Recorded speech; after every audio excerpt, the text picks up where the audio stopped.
In this video, I am going to show you how to create and manipulate different gradients, how to put gradients in a text or the outside of a text, how to put it inside of selections or the outside of selections, and at the very end, I am going to do a fast drawing as an example of how gradients can be used. The gradient in OpenCanvas, it is to be found here on the left as this little gradient black and white icon. When you click this, your tool option window will automatically change to your gradient choices, and these are all the presets that are already made. Now you can make your own gradients however you want, but these are the ones that are already in here. How to make your own and how to change these, I'll show that in a minute.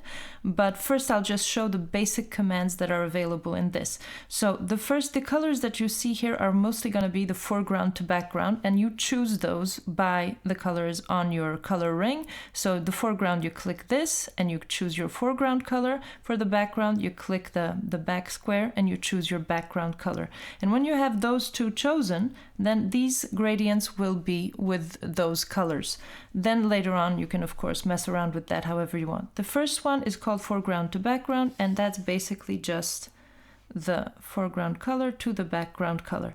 Now when you apply a gradient, if you for example just click once like this, bang, in the middle, then this is what you're gonna get because you didn't spread it out. So you decide how far you spread it. If you pull all the way from the top to the bottom, then you are going to have the full gamut of the gradient.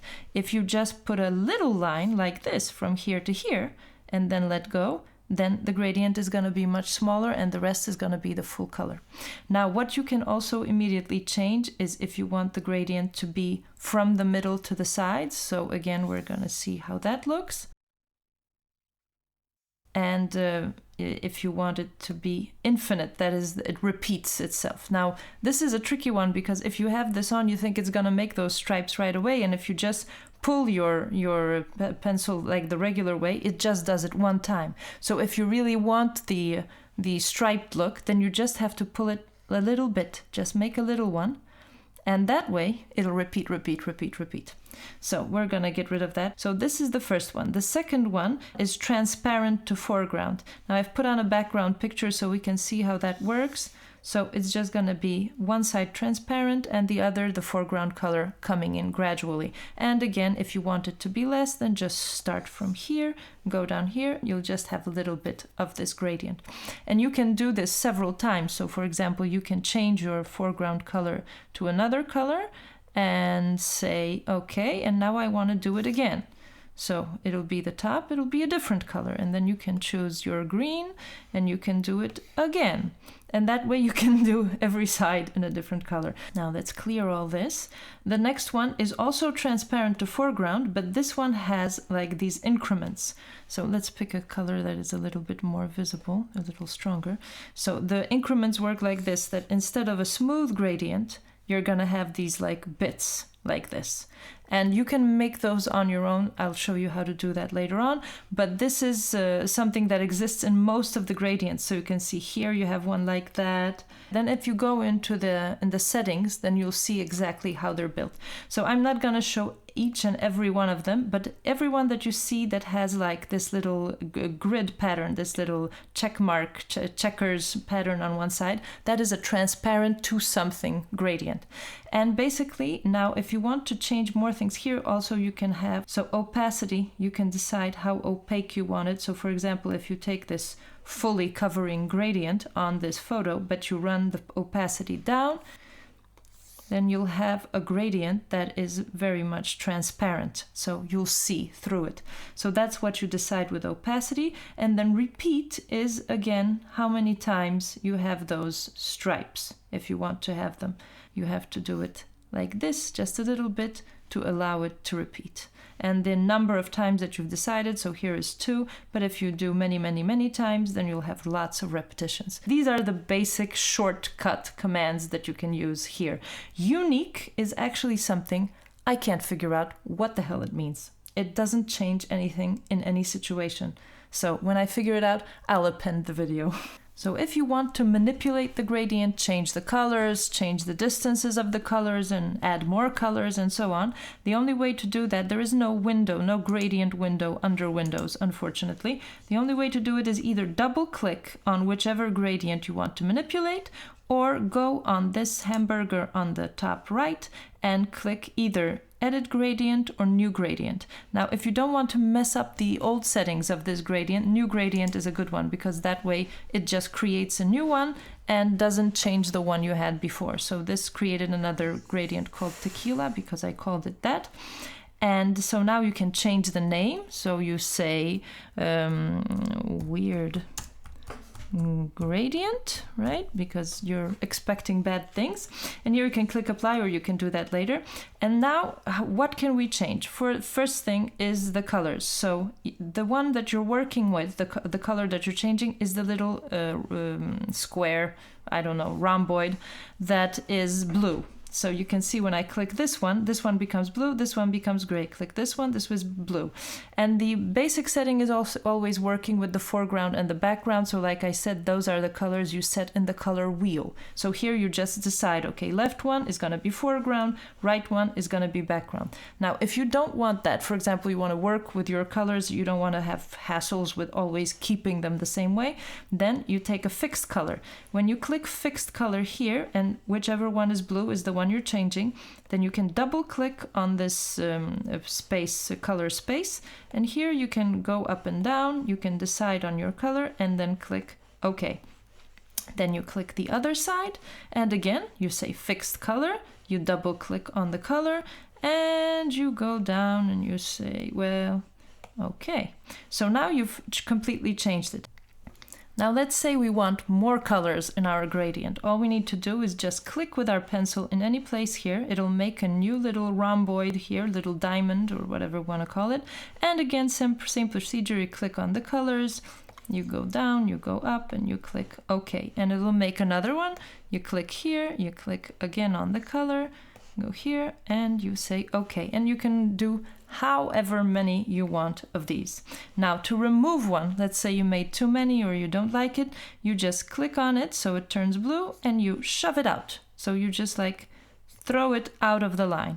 Now, if you want the gradient to not go smoothly from one side to the other, but let's say you want the green to go a long way here and then the blue just to be at the end. Of course, you can do that by the way you drag it on your screen, but to have it more controlled, another thing you can do is click division, right? And then you say division 2. What it does now, it makes a little diamond, let's call them diamonds, right in the middle. So this will be like the center difference color between the two. And if you grab this one and you pull it to one side, then that center is going to be decentered towards one side. So it'll still be a perfectly smooth gradient, but the gradient between these two parts will be much shorter. And if you move it to the other side, it'll do the same thing. So here you'll have the blue will be a long time and then the green will come in fast. So that is one way to, it's the same thing you do in Photoshop when you decide where the strength is done. So this is how you can do it. Of course, division you can do however many. So for example, you can say, I want to divide it in 4. And when you use this division, it'll always be equal. So that is the value that every distance here between one and the other will be an equal gradient. So it'll look smooth. So you can, for example, use these divisions and then take one of these and change the color completely, right? But you know that it'll be equally distanced to all of them. So you can do every one of these and you just change them around. And well, let's say this, okay. And then this, we're gonna do something weird, something weirder. Okay, like this. So now you have a very, very weird gradient. So let's just see how this one looks. So we have to click apply. That is one to use it all. And then close. And let's say we run opacity down a little bit so we can still see the image. And here we're gonna take a test run of our gradient. Now the unfortunate thing with OpenCanvas is that every time you've changed something in your gradient, you have to go in, you have to close the window, click apply, click close, make the window disappear, try out your gradient, and then go again and say edit gradient and start again. So you can't just keep this window on the side and try out your gradient, which I find to be extremely annoying, I have to say.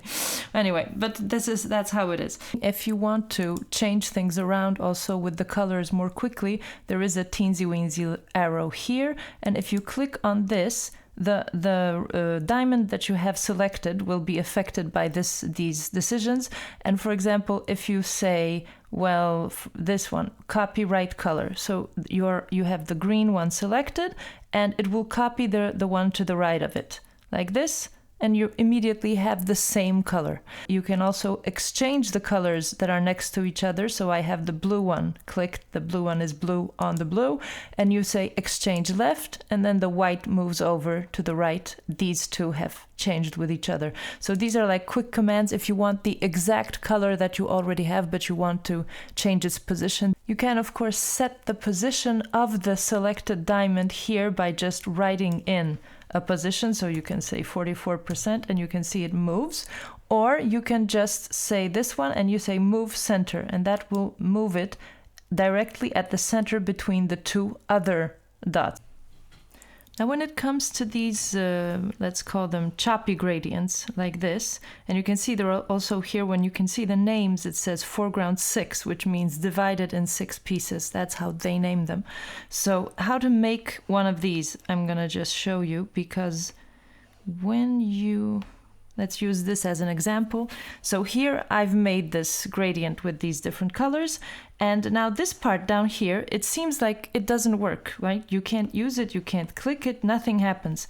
But first you have to merge them. So you click one of these diamonds, and then you have these two buttons, merge left, merge right. You can't merge left with the furthest left and furthest right. They're not mergeable. But you can merge right with this one. So I merge right here, then I take this one, then I also merge that one right, and this one, and merge that one right. And now we have merged diamonds. So they are like two colors that are sticking together and making this sharp line between them. And now that you have one of those selected, suddenly this part starts working. And here, of course, you can change the color again. So now you're like working on, you see how this changed. So you're just working on one side of those. If I want to change the left side of the color, I keep this same one selected, but here I click on the basic color picker. I change that to, let's say, very light. Okay, and you can see the lightness here. So when you have these unionized unionized diamonds, then the left side is manipulated by the control piece of the screen, and the right side is manipulated by the union part of the screen. And this goes for opacity, for transparency, everything. So for example, if I want to make the left side transparent, then I do this, right? And you can see that this side is becoming transparent. Then I click this one, and again, I want the left side to be transparent, and it becomes transparent here. If I go on this one, for example, and I want the right side to be transparent, then I lower this one for transparency, and you can see the little checker mark thing happening. So we're just gonna change one of these colors because this one is really ugly. Okay, like this. And now I'm just going to show how it looks. So again, apply, close. I'm just going to run it across. And this is what happens. So they are a little bit strange, these things. It's more of a design thing, I think, than actually for art. But you can manipulate it. Maybe you can find something beautiful to do with it. Now, if we go back on our weird gradient here, and we have this mess, we can disunion these. So you can just select one of these unionized diamonds and you say disunion. I don't like unionized things. And it would seem nothing has changed, but if you pull this thing now, you'll see the other one that's hiding underneath. Now what you can do with each of these gradients is also change the style. So linear is just this like rainbow with the one side to the other. Then there is radial, and you can see down here what it's gonna do. I'm just gonna do this and close it so we can show. And now radial, it's from the point where when you start. So you put the thing down and you drag from the place you want the center of the radius to go. And that is how it'll do it. There is always this hard line on one side. Now the only way to get rid of that sharp cut down here, which is really not pretty, is pretty complicated because you need to go in on the first color. So make the first color and the last color the same color. That way they will merge perfectly. And if you go in here, you would think that you could just select this, Control C, and then paste it on the last color. It doesn't work. It doesn't paste. So you have to write this down, this number, 22DF69. I'm just writing it down in my mind.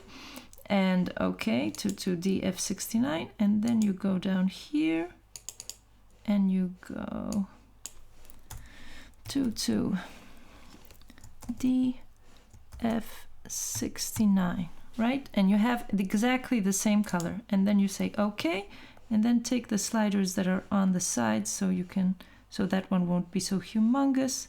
So you even it out like that. And then let's see if that'll get rid of the sharp line. Yay! So that's the way to do it. Now another option that is available is circular. So circular makes the whole gradient go in a circle, however you've made it. And of course there are many here. When I've clicked circular, they've all become circular. So you can see all the different preset gradients that'll make, for example, a circle like this. You can see it down here, or a smooth gradient, which will be transparent in the middle and dark on the sides. I'm just gonna use mine because it's a little bit easier to see if it's straight or if it's not. And I'm gonna show how it works. Now, in order for it to be circular, if you just pull it like this and you grab it and drag, then what you're gonna get is like this plate UFO situation, which is not what we want. So what you have to do is hold Shift and then drag it. And then that'll make it a perfect circle. Like this. Now this is obviously also the way to make rainbows. And so up here in the presets, you will see that there are already now, when I've changed it to, even if it's rainbow linear, I have to change it back to linear for it to be linear. But there is rainbow circular, and this is the one that's actually gonna make a rainbow. Now you can repeat this yourself if you want to, but it's a preset and I'll show you how to use it. So we're gonna do like this, right? And let's say we want it to be bigger, so we can draw these. Take these little rainbow elements, right, and draw them out so that it's bigger, right? And then you say apply, close. We're gonna clear this. We're gonna do it like this, right, to make it pretty round. Okay, we have this rainbow, and then let's say you want to place it a little bit differently, so you take well, let's do it like this, right? You can just free transform this to fit your image in whatever way you want this rainbow to look, like that. And then there is also turn, a simple one, right? Tequila one, the foreground to background. Make it linear, and then you click the turn, and that's what it's gonna do with the thing in the middle. So that's the exact same thing as here. And infinity will make these lots of lines, so it is basically the same function as this infinity sign here. Then there is flip horizontal, that just flips the color. The one that is on the left is always going to be the color where your stroke begins. So where you start the stroke, it'll be the left color. So if you want, for some reason, to have it more comfortable, it's better for you to go the other way. And you can make your whole gradient, because it works with everyone. You can make all this thing, and you just flip it around. however you want. Of course, I have to mention that if you've made too many of these gradients and your list is starting to get cluttered, the way to get rid of one is to have it selected, like here, so you can see it's blue, and then you click on this little teensy-weensy arrow and you click Remove Item, and then that gradient will disappear and the next one will come in. So now I'm going to show you how to use gradients within selections. So now let's say I have this text, right? And I say OK. And then I'm going to click Control and select the text. Then I'm going to take another layer. I'm going to make this thing disappear. And now I have the text selected, right? So I go in on my gradients. I pick my, well, let's take this one, the tequila looking one. And we say like this, right? And now it's only gonna do the gradient on the part that is selected, which is how selections work. Or let's say if we want to fill in the back, then we just make a layer, we do a mask on this, we say this. So now it's gonna be the same thing, it's just the text. So we have to do this because you can't just inverse a text selection layer. So we have done this little mask, and now we do Control click on this one. So now we have a selection from the mask layer, which will allow us to inverse the selection. Now you have everything around. So now we're doing the same thing, and we're gonna just run our thing, and it'll be everything except the text sunrise. So another way to use selections is this, for example, you just draw something, right? You just draw a flower. Well, let's say this is a flower. I don't know if it's gonna be very flower looking, but let's do that.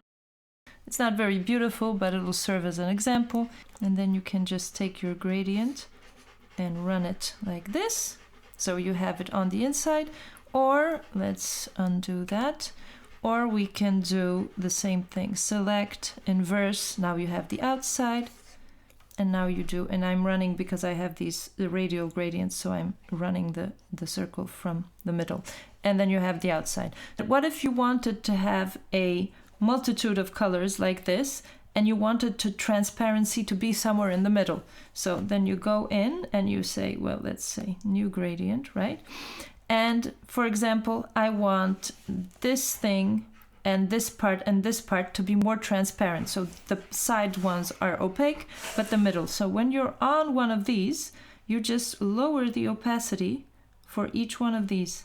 So you go on it, you lower the opacity here, you lower the opacity, and that way you can see how you can see the checker marks here before, and they are going to be a lot more transparent. And then you decide how much you want them to be transparent, close, then you have opacity 100%. And now I'm going to show you how that works.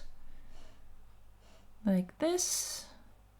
And here you have the sides are opaque, and the colors that we lowered the opacity are going to allow the image to be transparent. Now there is another thing. Let's say you wanted it to become transparent from the bottom, like the top is transparent and the bottom is opaque, but the colors are still going in this direction. Now that's a bit more advanced. I'll show you how to do that. So the first thing you do is you pick one of those transparent gradients. So here I have a gradient that is transparent to background. Okay, let it be background, and background is white. Perfect. And we say 100% opacity. And now what I'm gonna do is I'm gonna drag it, well, let's say like this, right? I go to the layer where I have applied this white gradient, white to transparent, and I click Protect Alpha. What Protect Alpha does is it allows you only now to use the pixels that have already been used. So whatever you draw will only draw on the things that have been drawn on this layer. It's very complicated. So you go down here, you pick your gradient, and then you run this gradient. So this is it. And what this does is that you have the colors in a different direction, but they're fading out. So this way you have decided the transparency of the layer with the first gradient that blocked the transparency from the top. Then use Protect Alpha to protect the empty space, and then the other gradient to fill up the opaque part of the first gradient to make this effect. So here for the end, I'm going to show you how this drawing, which is very gradient based, was made. So from the beginning, I'm gonna just talk you through it. So I'm making the background gradient for the sky, which is blue to blue. And then I'm gonna dot in a little bit of stars, and for that you need to choose the glitter brush, because the star brush actually makes very strong stars. Glitter makes more natural looking stars. Then the moon by making a selection and eliminating the inside with another selection and filling it in with the bucket tool, then blurring the edges to make it look a little shiny. This is very done, not very perfectly, but I'm just quickly doing it to show gradients. So for the ground, I made the selection for the mountains, then I made another gradient and I filled that one in. And now I want to put some moonlight on the mountain sides, so on one side, so it looks like the light is coming off the moon. And I'm adding more stars because there's never enough stars. And then I'm going to merge all the visible layers. And I made the ground first. Yes. This is post narration. Yeah, ground, a little bit of fluff. This could have been done 100 times better. Now I've merged all the layers so that I can cut out a little bit. I decided there are not enough stars, so I added more stars. There's like Hollywood, there's never enough stars. And then I'm gonna free transform this, flip it over, flatten it out, so that'll make like a lake with a reflection, and the edges of the lake need a little bit of a silver light because that's how it is. And now I'm drawing in the line art for the horse. Now this is not gonna be visible, but I need it because I simply can't make a horse straight from selections. It's gonna look too messy. So I make the line art to give me a guide.